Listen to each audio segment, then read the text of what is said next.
Zoopolis houses nearly 100 different animals of 40 different species, including this little guy. Do you like to move it, move it?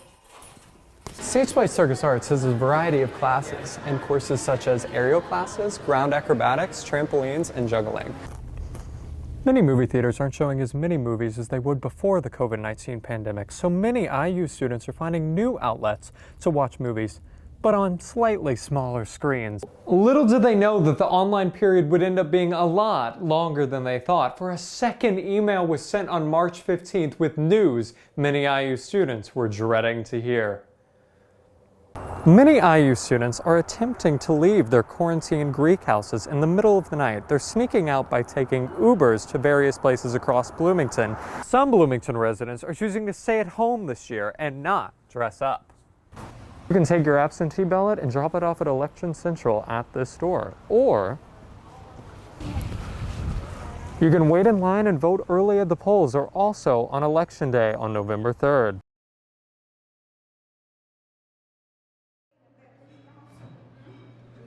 A World War II Army Air Force bomber, a Korean War soldier, and a Vietnam sergeant are all residents at Greery Park Retirement Community.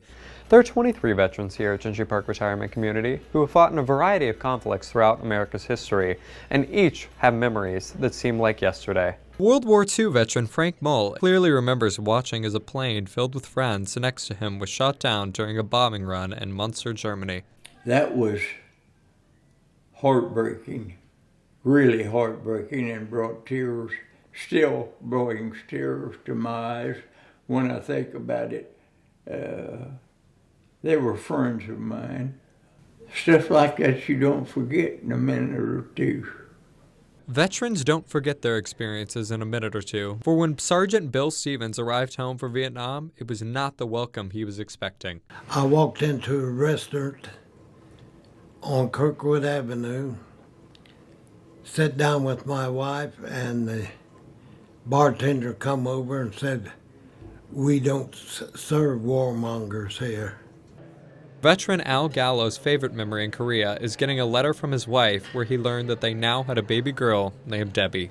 When I opened the letter from my wife saying, "We love you, Debbie and Mom," that was the thing that really stood out. Every veteran has a story to tell. All they need is someone to listen.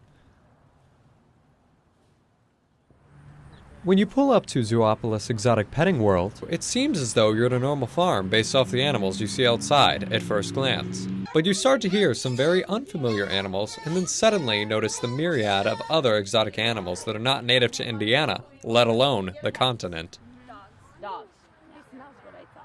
Zoopolis houses nearly 100 different animals of 40 different species, including this little guy. Do you like to move it, move it? So cute. Zoopolis just recently moved locations from Columbus, Indiana to Nashville, Indiana in order to have more space for the animals. While this move was a lot of work, owner Kathleen Bowen thinks it was worth it in order to keep Zoopolis open.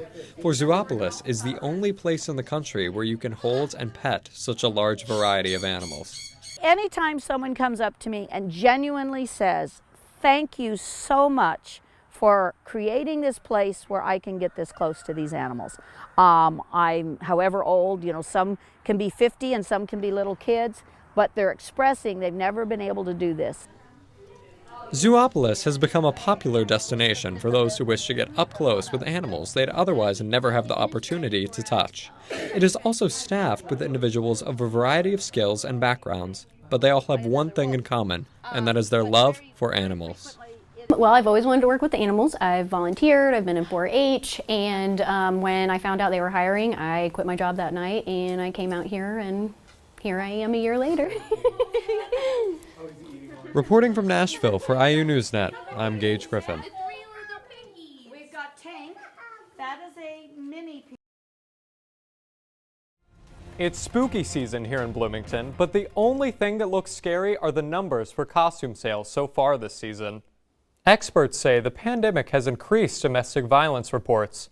If you or someone you know has been affected by physical or sexual violence, visit stopsexualviolence.iu.edu. Here's just one more thing before we go. And best of all, it's free. With spring almost here, lots of Bloomington residents are thinking about getting the garden going.